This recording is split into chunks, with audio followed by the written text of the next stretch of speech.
Prepare to have your understanding of creation shattered.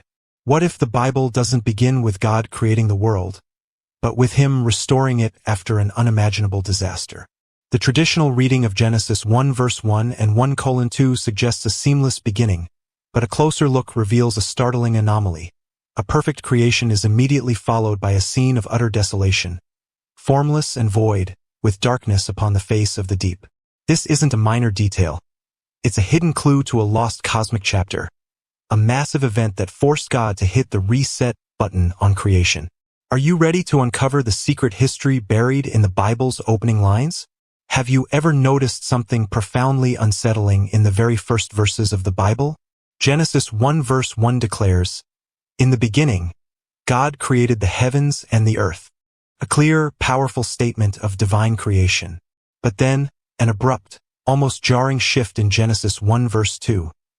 "And the earth was formless and void, and darkness was upon the face of the deep." Wait a minute. How can something God just created be formless and void immediately after? Was creation flawed? Or did something cataclysmic happen in the silent space between these two foundational verses? What if the Bible, from its very first page, is hiding a monumental secret, a lost chapter of cosmic history that rewrites everything we thought we knew about creation and the nature of God? This sudden, unexplained transition has puzzled readers for centuries. It's as if a massive event occurred, a profound shift that was either never recorded or intentionally removed from our scriptures. Some even call it the lost chapter of Genesis. If this is true, then what was erased from our sacred texts? And why would such a crucial piece of history be hidden? To uncover this, we need to go back to the original language of Genesis. In Hebrew, the phrase formless and void is tohu v'bohu. These aren't just words for emptiness. They often describe something in ruins, something that was destroyed. They appear in other parts of the Bible to depict chaos, desolation, or even divine judgment. This alone strongly suggests that the world described in verse 2 might not be the original creation, but rather the aftermath of something catastrophic. Could there have been a world before ours? This brings us to a compelling concept known as the gap theory. It proposes a long period of time, perhaps millions of years, between Genesis 1 verse 1 and 1:2. During this immense span, an entire world may have existed, a world that was later judged and destroyed before the 6 days of creation even began. This isn't mere speculation. This idea was supported by early Christian thinkers, ancient rabbis, and even 19th century theologians. If this theory holds true, then Adam and Eve were not the first intelligent beings to walk the earth. If a world truly existed before the one we know, what happened to it? And more importantly, who lived there? Some believe this was the era when angelic beings, including Lucifer, were given dominion. Passages like Isaiah 14 and Ezekiel 28 seem to hint at powerful celestial figures who ruled over realms, walked among stones of fire, and subsequently fell from grace. These descriptions don't align with any earthly kingdom after Adam. Could they be echoes of a forgotten age, an era that ended in ruin and was buried between two verses? The fall of Lucifer, as described in various scriptures, may not have occurred during Adam's lifetime but long before him. According to this view, Lucifer led a rebellion in this ancient world, causing destruction that forced God to render judgment. The chaos, darkness, and void of Genesis 1 verse 2 would then be the direct results of that war, a celestial judgment that transformed a once beautiful creation into a wasteland. This changes everything. The first verse of the Bible would be about an initial creation, and the second about its subsequent destruction. This also explains why, when God begins the 6-day creation process, He doesn't create the heavens and the earth from nothing. They are already there, but in ruins. God simply says, "Let there be light." He doesn't say, "Let there be land," or "Let there be a world," because the fundamental framework already exists. It just needs to be restored. Could it be that Genesis 1 is not about original creation, but about the rebuilding of a world that once fell under judgment? This theory isn't exclusive to Christian theology. Many ancient Jewish texts also speak of worlds that existed before this one. The Talmud refers to worlds God created and destroyed before ours. Early mystics believed there were entire eras, cosmic ages, that came and went, each ending with judgment before God created what we now know. These ideas were not labeled heresy. They were considered deep, hidden wisdom, knowledge too vast for the common reader. Perhaps that's why the true beginning was sealed between the lines of Genesis. If there truly was a hidden chapter between Genesis 1 verse 1 and 1:2, it wasn't just a historical footnote. It was the beginning of the first cosmic conflict. The Bible often speaks of spiritual warfare, but where did it truly begin? If Lucifer's rebellion took place before Adam, then the earth we now live on could be the aftermath of that ancient war. The darkness mentioned in Genesis 1 verse 2 may not just be physical. It may symbolize the spiritual darkness that enveloped the world after a massive fall in the heavens. Some ancient Christian thinkers believed this hidden chapter was intentionally veiled by God, not to deceive, but to protect. Humanity, still in its infancy, might not have been ready to grasp what came before. The story of Adam and Eve was our beginning, but not the beginning of all creation. There may have been rulers, civilizations, and even temples before Eden, all wiped clean when God declared judgment. Genesis 1 verse 3 would then be the first spark of mercy after a forgotten fall. This also explains why the serpent was already in Eden, cunning and ready to deceive. He didn't just appear out of nowhere. He had a history, a past that predates Adam. If the serpent truly symbolizes Satan, then how did he already fall before man was created? The answer may lie in that missing chapter, a chapter where the first betrayal occurred in the spiritual realm, and the punishment was a ruined world waiting to be reshaped by the voice of God. That voice, "Let there be light," was more than creation. It was a divine reset.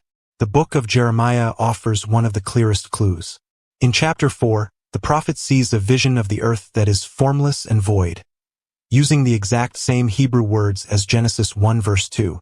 But in Jeremiah's context, it clearly signifies destruction. Cities collapsing, light gone, the land in desolation. This strongly suggests that tohu v'ebohu wasn't just poetic language. It may have been a coded way to describe judgment, linking Genesis to an earlier fall that most people never noticed. If the formless and void earth in Genesis is indeed a result of judgment, then we're looking at a Bible that starts not with creation, but with restoration. This changes everything we thought we knew. It means the 6 days of creation weren't about making something from nothing, but about healing what had been broken. And God, in His mercy, chose to begin again, not by erasing all traces of the past, but by covering them with light, order, and life. But the scars, they're still there, hidden in the very structure of Genesis. Perhaps this is why so many cultures worldwide have legends of great floods, destroyed civilizations, and golden ages that ended in disaster. Could those stories be distorted memories of the world that came before ours? The Bible doesn't deny that something came before. It simply starts a new chapter. But between those two verses, Genesis 1 verse 1 and 1:2, there may be echoes of a forgotten war, ancient thrones, and beings who once walked the earth before man ever breathed. Some researchers even point out that the Hebrew phrase in the beginning, bereshit, could suggest a beginning within a larger framework, not the absolute start of everything. It's like opening a book and realizing the first page is actually chapter 2. What if Genesis was written as a continuation, not of God's story, but of creation's story? A new beginning after something had already ended, a divine act of redemption disguised as the first chapter of the Bible. So the real question becomes, why wasn't this hidden chapter included? Why didn't God clearly tell us what happened before Genesis 1 verse 2? Maybe He did, just not in the way we expect. Perhaps the truth was scattered in pieces across prophets, psalms, and apocalyptic visions. Only those who search deeply across scripture and time begin to see the bigger picture. A picture of a God who doesn't just create, but who rebuilds, who restores what was lost, and whose greatest mysteries are found not in what is said, but in what is left unsaid. There's something powerful about the idea that God starts the Bible with silence.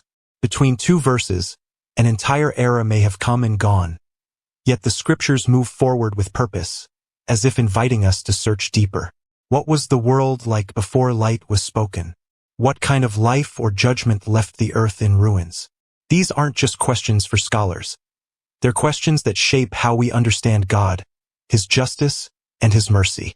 In Job 38, God asks Job, Where were you when I laid the foundations of the earth? But then he speaks of sons of God shouting for joy and morning stars singing together. These aren't humans. They existed before mankind. If they witnessed creation, they must have existed in that hidden time between the lines of Genesis. Their celebration suggests something beautiful once happened, something that may have later turned into sorrow as rebellion crept into the heavenly order. Some ancient texts, like the Book of Enoch, describe a realm where angelic beings interacted with creation long before human history. These writings speak of watchers, divine messengers, and those who fell from grace. While not included in the traditional canon, these texts echo what many suspect, that there was a time before time, an age that ended with silence and shadow. The darkness of Genesis 1 verse 2 might be all that remains of it, veiling that lost world in mystery. Yet, the silence of Scripture is often louder than words. By not telling us everything directly, God invites us to seek, to dig, to ask. That gap between Genesis 1 verse 1 and 1:2 may be the greatest mystery of the Bible, not because it lacks information, but because it holds a secret too great to be given lightly. A secret about beginnings, falls, restorations, and a God who always brings light out of darkness. The question is, how much of that secret are we ready to uncover? What if the Bible intentionally starts with a mystery to show us that not all truth comes easily? That revelation is a process, one that unfolds slowly like light breaking through the darkness. The hidden chapter between Genesis 1 verse 1 and 1:2 isn't just a timeline issue. It's a spiritual warning. It whispers of what happens when divine order is rejected, when pride rises, and when creation turns against its creator. It reminds us that before every new beginning, there is often a collapse, a fall so great that it leaves the world unrecognizable. This also brings a new depth to the 6 days of creation. Each day isn't just about forming the natural world. It's about reestablishing divine structure over chaos, light over darkness, waters separated, land made visible. Every step God takes feels deliberate, as if reclaiming a world that once slipped into ruin. If the earth was judged before, then this act of creation is not just power, it's grace. God didn't abandon what was broken. He chose to reshape it step by step, word by word. Even the Spirit of God hovering over the waters in Genesis 1 verse 2 takes on new meaning. Why would the Spirit hover like a guardian or a mourner over deep, chaotic waters? The word used for hover is the same one used to describe a bird protecting its young. It suggests care, sorrow, and anticipation, as if God was not only about to create, but to restore something precious, something lost. The Spirit hovering over the deep might be the first sign of hope after a divine judgment we were never fully told about. And maybe that's why the Bible starts where it does. Not with a perfect paradise, but with a second chance. A world once destroyed, now given the opportunity to live again. Humanity enters the story not as the first beings, but as the first beings after the fall, and that carries a weight we often overlook. We were born into a world already touched by rebellion. The serpent's presence in Eden wasn't the beginning of evil. It was the continuation of something ancient, something cosmic that started before time as we know it. When you look at Genesis this way, the serpent becomes more than just a talking animal. He becomes a remnant, an echo from that previous age. He carries knowledge, cunning, and rebellion that didn't begin in Eden. He had already fallen. His deception of Eve wasn't his first act of rebellion. It was simply his next move in a much older war, one that started in the heavens and spilled over into the earth. And Eden, that beautiful garden, became the new battlefield. This is why many early Christian thinkers viewed Genesis as more than just a story of beginnings. They believed it contained layers, visible truths for the simple, and deeper revelations for those who dared to ask hard questions. The missing chapter between verse 1 and verse 2 wasn't just erased. It was hidden in plain sight, waiting for those who could read the signs. Signs found in the words, darkness, void, the deep, and the Spirit hovering. None of these belong in a brand new creation. They belong in the ruins of something lost. Even modern science, with its theories of an ancient earth and pre-human ages, strangely echoes the idea that the world existed long before humanity appeared.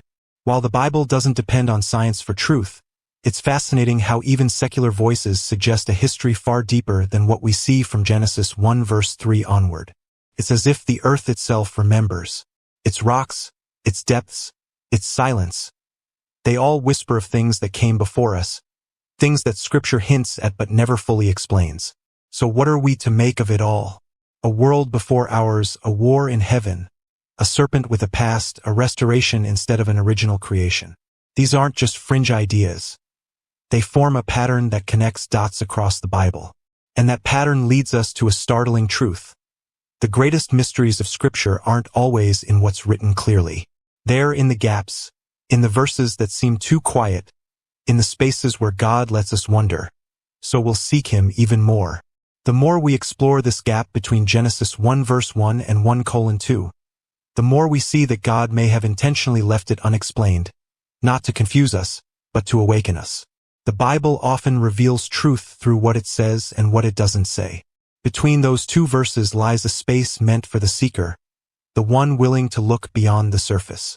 It's a divine pause, pregnant with meaning. Not everything needs to be shouted. Sometimes God whispers, and those who are hungry enough will hear it.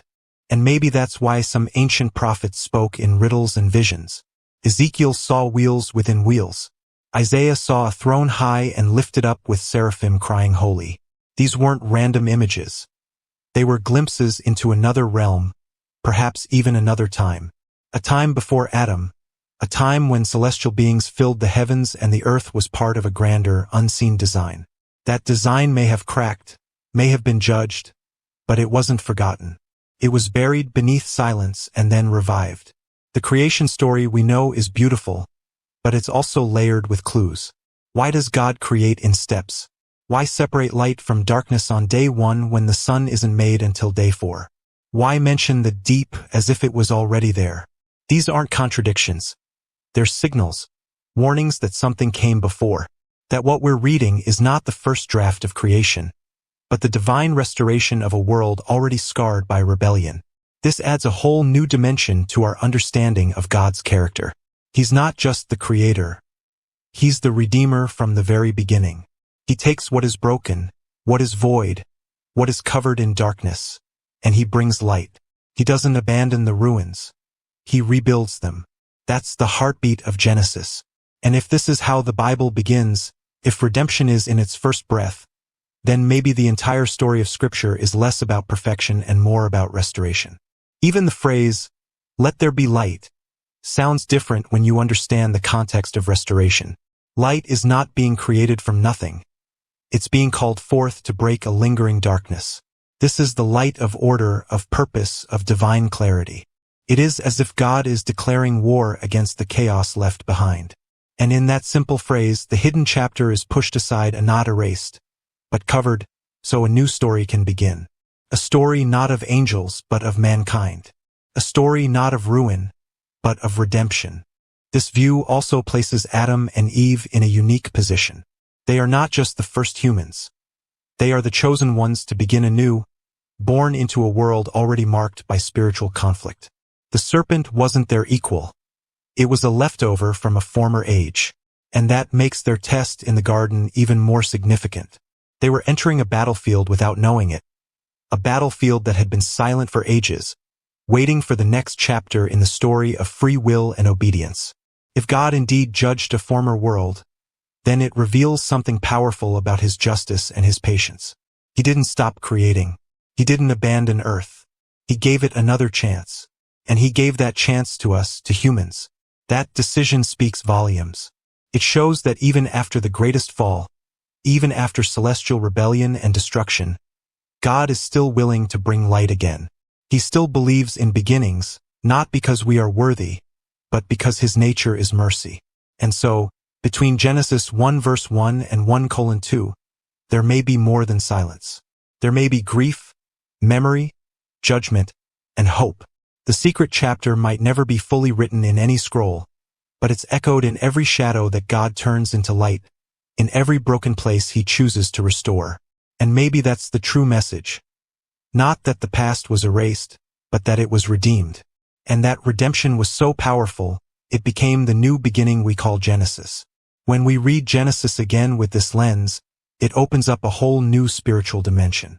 We stop seeing it as the absolute beginning and start seeing it as the divine recovery of a fallen creation. The earth wasn't new, it was renewed, and that realization humbles us because it means our existence is part of a much older, much deeper story. One that includes both creation and collapse, judgment and mercy. It reminds us that God doesn't just start stories. He finishes them, even when others failed. And that may explain why the Bible is filled with cycles of fall and restoration. From Eden to the flood, from Israel's exile to Christ's resurrection, the pattern is always the same. Rebellion leads to ruin, but ruin never has the final word. God steps in. He speaks. He rebuilds. He calls forth light. That divine pattern didn't begin with Adam. It began in the silence before him, in that unspoken chapter where heaven's first war spilled into earth, and God chose to respond not with destruction but with light. What would change if we embraced this truth?